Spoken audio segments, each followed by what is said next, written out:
You have to be careful when you first kick off Spark, as it doesn't ask you that many questions or doesn't ask at all. It kind of just goes with my trial and error. And then it's always on. It utilizes your Google account as context, and you can schedule tasks. You can make multi-step frameworks. You can research stuff. You can find stuff on the internet. It can do a whole bunch of stuff for you. Welcome to Venture Step Podcast. We discuss entrepreneurship, industry trends, and the occasional book review. I'm your host, Dalton Anderson. In this episode, we're going to be talking about Gemini Spark. Gemini Spark is the evolution of these AI chats or agentic workflows. This is the agent as an infrastructure next step.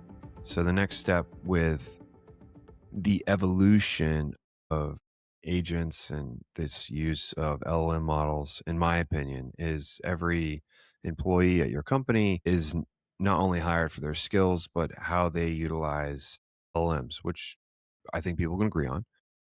And I think that is starting to become more mainstream, maybe in a couple of years. And then the next thing is really every employee has agents. Like they might have 5 or 6 agents. So there's less people management, and then there's more agent orchestration / agent management.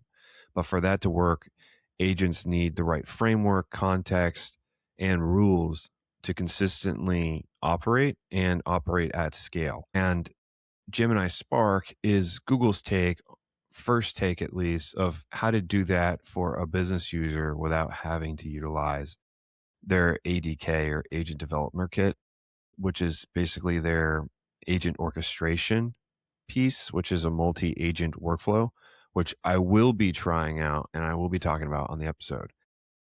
But that's this episode, and a couple episodes from now, maybe I talk about that topic. One thing I would like to call out is the elephant in the room.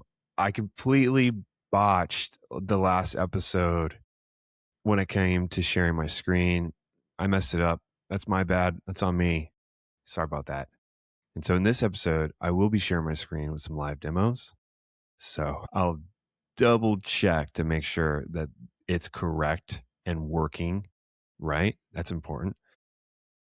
So before we dive in, as always, let's provide a quick background of Gemini Spark, when it was released, where's it at, if you have access to it, and if not, how do you get access?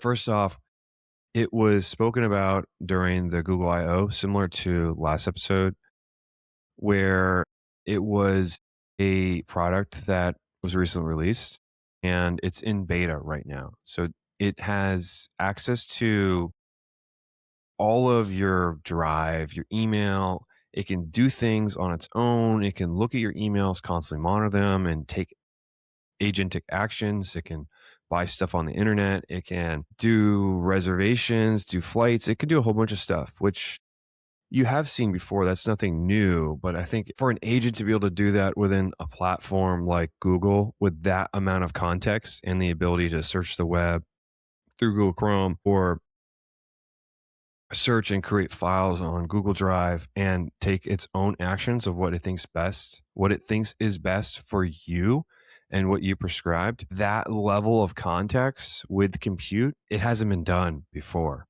And so Spark has a lot of potential and will be reflective of how other companies attack this same problem. Okay, so that's Spark, what it does, and it's always on. And then the next thing that's interesting is that you can create skills for Spark. So I created some skills as an example. And if you don't know how to create skills, you can just tell it, hey, I need to create a skill for this. We need to be consistent here. And to do that, I want a skill and I want the skill to do these things. And then it will create the skill for you. And they're like, okay, well, when I send this email, I'll reference this skill, which is Dalton's language protocol. And so it will use that consistently. And you may not know what you want to say. So it's like, okay, can you look at the last 20 emails I've sent to utilize those emails as a corpus to establish a skill that reflects my language usage, something like that. And it will do it. No problem. That's exactly what I did because I was lazy. So I was like, I don't want to do all that. How about you try it? And it worked. And I think it was decent. I do think that it could ask you some more questions before it gets started. I think is my main gripe. Seems like it'll get started right away. Like you'll tell it something and it won't intentionally interview you on whatever you're asking for. It will just go. So unless you're very prescriptive on exactly what you want, it kind of just goes off. And that's kind of a problem because you have to pay for the compute, of course, and you have a certain amount of compute you can spend in a 5-hour window. Regardless, who has access? People who have the Ultra subscription or enterprise subscribers, and it's in beta for both of them. Okay, so this tool under the hood, it utilizes it's called a knowledge graph, but your knowledge graph for your account. Basically, it utilizes all your emails, your files, your contacts, everything that knows about you to try to personalize the output to you. And that's the holy grail of LLMs. Like for LLMs, they need to have the context to be useful. And so now it has the context to do cool stuff for you. And you don't have to worry about it as much. Like I'm fine with giving away my data because it's such a pain in the butt to prevent people from having your data. But if I'm going to give my data away, I might as well get some big benefits. And this is one of them, in my opinion. So it's grounded within your account. And so it knows you better than other LLMs. And so it can take tasks on for you. It can do things. You can ask it questions. You can not tell it all the context, and then it will figure it out from your emails or your interactions you've had, which is borderline creepy if you're not into that. But I'm like, yeah, you did it. I'm so proud of you. Whereas you could get turned off from that, but I think it's great. So it consistently uses your context on your Google profile to ground the AI. And another thing it does is it's always on if you want it to be. And you can schedule tasks, you can ask it to do complex things, multi-step frameworks. You can do a whole bunch of stuff that is, in my mind, pretty cool. And if it doesn't know, it will go and research on the internet and figure it out. It's kind of like a goal task. When I spoke about anti-gravity 2.0, you could do /goal and it will just go until it figures out how to do it, or it will make a successful outcome. And I specified that it's important to state what is a way to validate that your goal was achieved, which is important because if you say win the game and the AI just edits the code to infinitely win, that's not winning. Or, hey, don't die in Tetris. And then AI just pauses the game. That's not what you wanted. Or it's like optimize society and then it's like humans get deleted. That's not what we want. So you've got to specify what the goal is. Yes. But then you have to specify, okay, how do you measure this outcome? Similar to how you manage employees. It's very alike. I mean, there's a lot more human connection, of course, with humans, but the goal, having a goal, measuring the outcome, and creating a process is quite similar. Okay, so you have to be careful when you first kick off Spark, as it doesn't ask you that many questions or doesn't ask at all. It kind of just goes with my trial and error. And then it's always on. It utilizes your Google account as context, and you can schedule tasks. You can make multi-step frameworks. You can research stuff. You can find stuff on the internet. It can do a whole bunch of stuff for you, which is great. I'm personally pretty impressed with it. Some of the stuff I asked it. So let's get into it. Gemini Spark is a platform that is within Gemini.google.com, and you can toggle between your regular chats and your Spark chat because they're separate. And one thing that you will notice is you can schedule things, which you can do in the Google chat as well. So I have some scheduled items on my Google chat and I have stuff scheduled in Google Flow, which we'll talk about later in the episode. But you can have scheduled. And so you click on schedule and you can see what you have scheduled. So it says manage podcast guest pipeline. and then scout venture step guest targets. And then it says monitor podcast pitches. So a lot of my stuff is related to helping me manage the podcast. And I think that's applicable for a lot of people that are managing things through their email on their Gmail account. Like email's tough. A lot of requests come through email. What is important? What isn't important? It's hard. And to get help, you need to have and provide the right context. And to get the context, you got to be providing all the information. So your inbox need to be structured correctly. You need to have AI have access to these things. There's a lot of stuff that you've got to think about, and Spark can remove some of that for you, but you've also got to help it out. So anyway, so these are the scheduled tasks. And then there's also skills. So it is get more perspective is a skill. I think that's just a popular skill. And then prep for my meetings is a popular skill. And generate, oh, these are my bad. These are recommended. I'm tripping. So if you look at the active, you can see mine. So I got the venture step vibe, which is aligned with how I correspond to people for venture step. I'm not having AI write my emails for me, but it does help to have them draft something where I can edit that, where it's like 80%, and then I edit it myself for some things. And then this one, I just tried out, but focus my energy. I guess like focus my energy. It basically tries to specify what you have actually in your on your plate and what you can't eat. And so if you got too much on your plate and you're trying to eat it all, then I'll be like, oh, hold on. So align your workload with your energy instead of your calendar. So a lot of people don't have that choice. I personally don't have the ability to completely realign my calendar whenever I want, how I feel. Not yet, at least, but maybe one day. All right. So match my writing style is another thing that I did. So I have this one and it utilized my voice, quote unquote voice across the Google workspace. Okay, so then if you go to tasks, you can see what I've got going on. So I've got travel itinerary and active planning, which I think was a cool one. And I was asking it questions.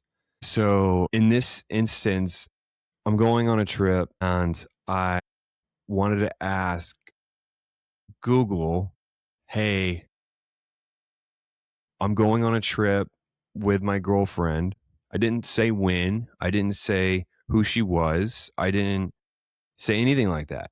And so it figured out from my emails where tickets were coming in that I was going on a trip with someone and the dates were X days. And then I think it looked through my Google Drive and found a file called itinerary.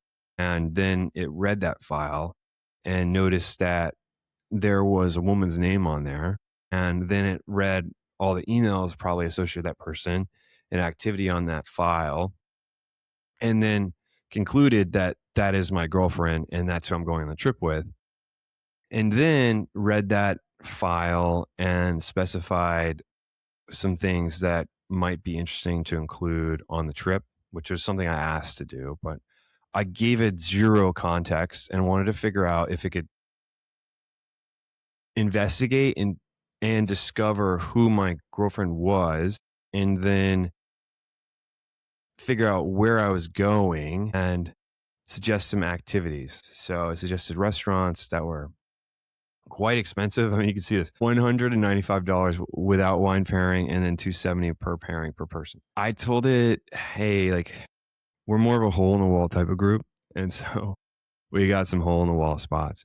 But what I was trying to test was whether or not AI or this Spark system could figure out a solution with limited context from the user. Could it ground itself within my Google account and navigate a problem with limited input, which is similar how people would use it in the real world.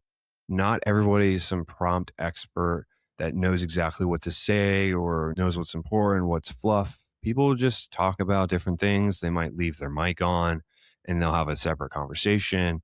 that's unrelated to the task. Like being able to tell whether or not that's related or not related is important. And then also being able to do more with less is important. And I think that's also something that people probably don't test very often because when you're testing stuff, you are probably an expert and you're not thinking about these things. So I try to make it ambiguous as possible and eventually it figured it out. When I say eventually, it came back like 40 minutes later. I was like, okay, this is who it is, and this is what you guys are doing, and this is all the stuff I found, and this is why I think this is so and so. So that one's cool. So this other one is podcast guest management. So VentureStep gets quite a few emails for guests on the show, which is great. I'm not complaining or anything, but it's hard to manage because I'm sending messages for schedule. They're sending messages for their schedule. We're trying to schedule each other basically on like a Calendarly or something like that. And we've got conflicts or things fall off and or I need to respond or they need to respond. And so things are constantly changing status. And it's like, where are we at here? Is it a me thing? Is it a you thing? Is it an us thing? What's going on? So this is a pipeline, guest pipeline to manage the guests. And basically what I asked it to do was to architect a pipeline state controller that will be operating every day. And the thing I'm trying to do is understand where things sit. I don't want opportunities to be lost. So I want to log the opportunities with the pipeline and then surface these opportunities to me. This rehydration of the guest pipeline is important because things fall off both on my end and on their end. And it's difficult to keep track because these people are really busy and I'm somewhat busy, probably nowhere near as busy as they are, but they've got stuff going on. I've got stuff going on. Things fall off. And to prevent things from falling off without having to pay for a CRM, which I don't need because I'm not at that level yet, and I think that's overkill, is to build out some kind of pipeline. But I also don't want to manage it. And so that leaves me at AI automation.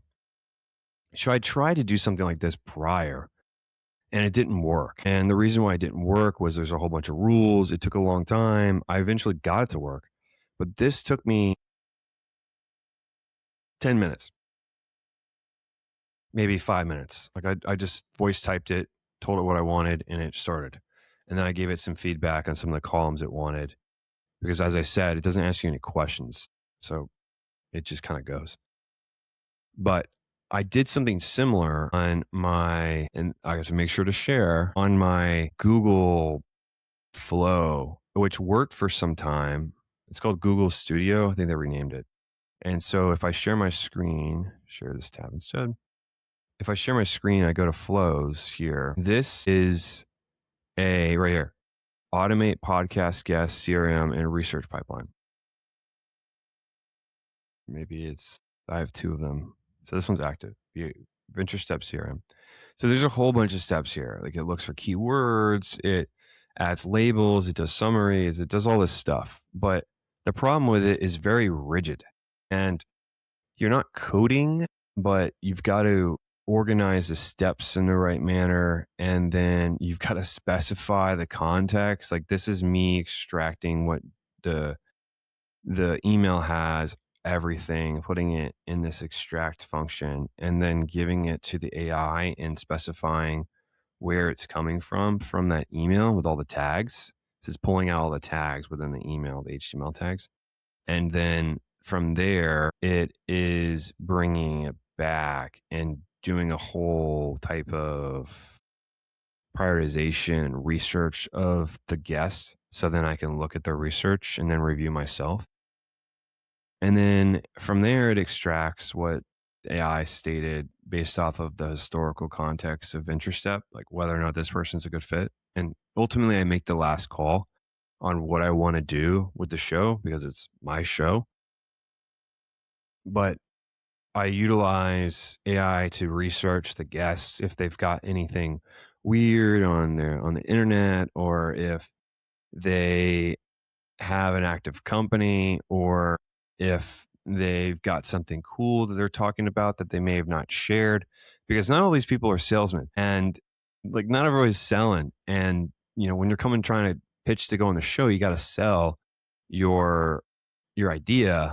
And sometimes people are just like, my name's Jim and say I do car stuff. And I'm like, okay, great. That's awesome, Jim. And then you read about Jim and it's like, oh, wow, this is crazy. This is actually insane. And then you're like, okay, this person definitely needs to be on the show. I guess the way I would describe it is it normalizes the signal for yourself. Because if you just took those emails at face value, you'll get misinterpreted results because it's just an email. It depends on who sent it, the timeline of where they're at, what they're doing at that time, if they're rush, if they've got a good marketing firm. All of that is important for them to have value extracted from that email that they're sending to whoever they're sending it to. But I don't necessarily want to take their email at face value because if it's being sold a certain way, then what's the truth? What's being sold is true. And sometimes what's being sold is further from the truth. You never really know until you pull back the cover. And in that instance, it normalizes the path to factual information or how I should feel about this offer. And it's much faster because personally, it takes a long time to research the companies. And maybe I don't need to do that. Sure, I could just have people on the show or take interviews with whoever. But then I think the show's less interesting. Like, I really believe that Venture Step has really great guests. And I put a lot of effort in getting the right guests. And so I'm trying to make it easier to, one, identify which guests are a good fit, and then two, make sure that those guests are in the show and forcing them to get there.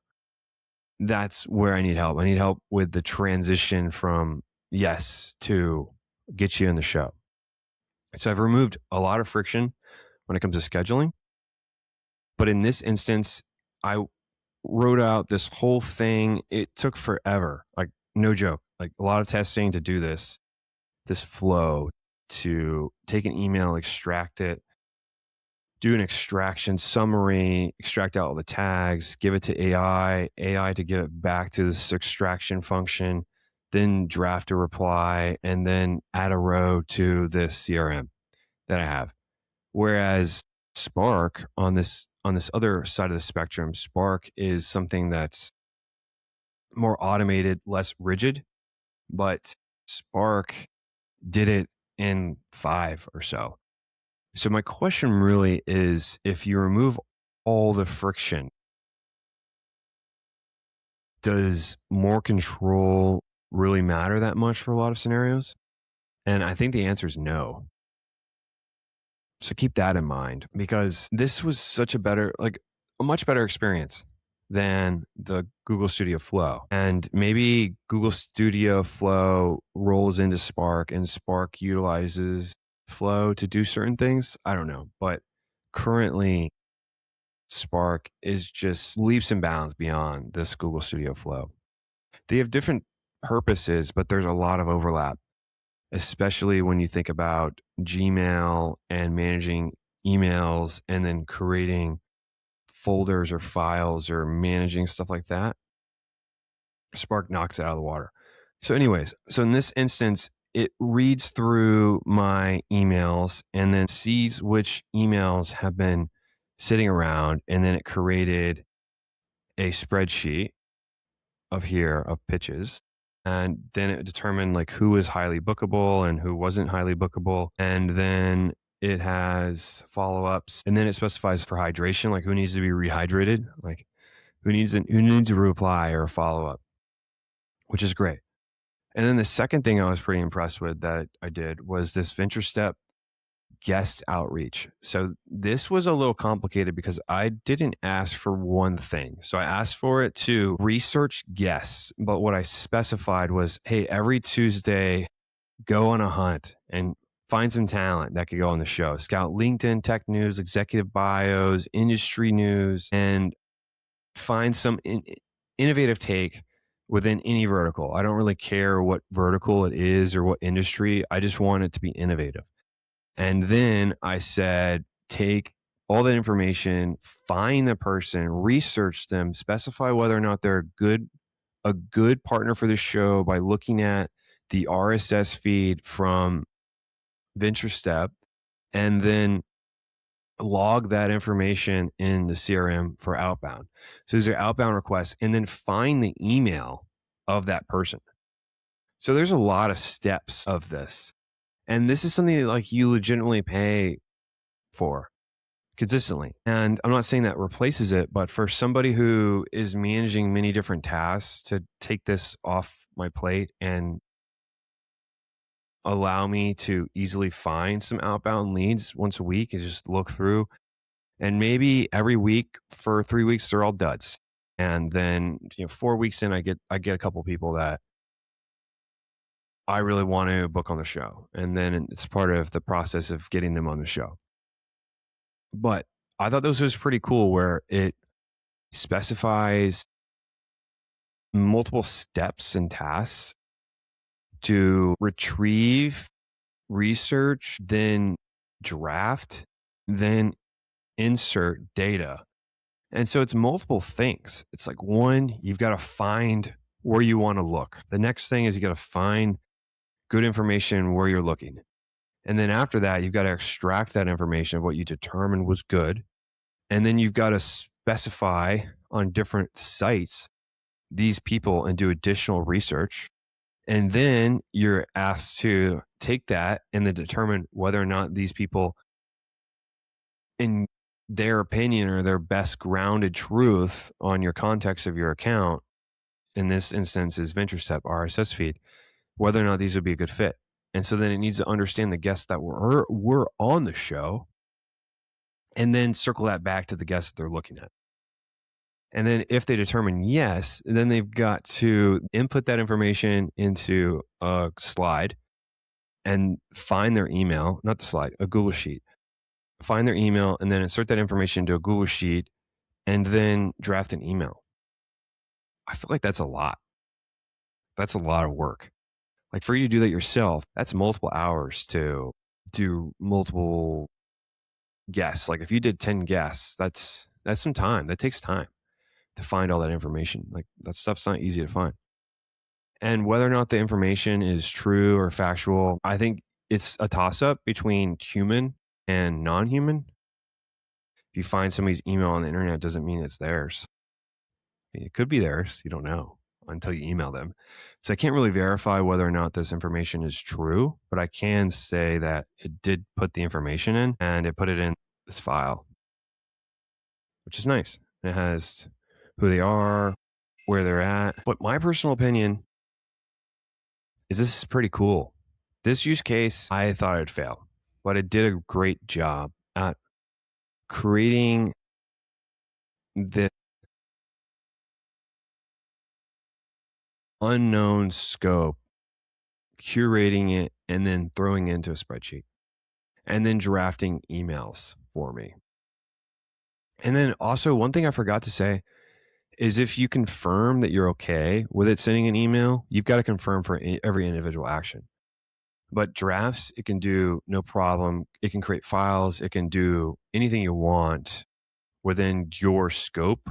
But once you start going external, you need to confirm that action. If you're doing anything within your world, within Google, it can do whatever. It can make files. It can draft stuff. It can research, come back to you. But as soon as you say, I want you to book something, I want you to buy something, I want you to send this email, then it has to ask for permission. And then it sends the email, which is pretty cool. It's pretty cool.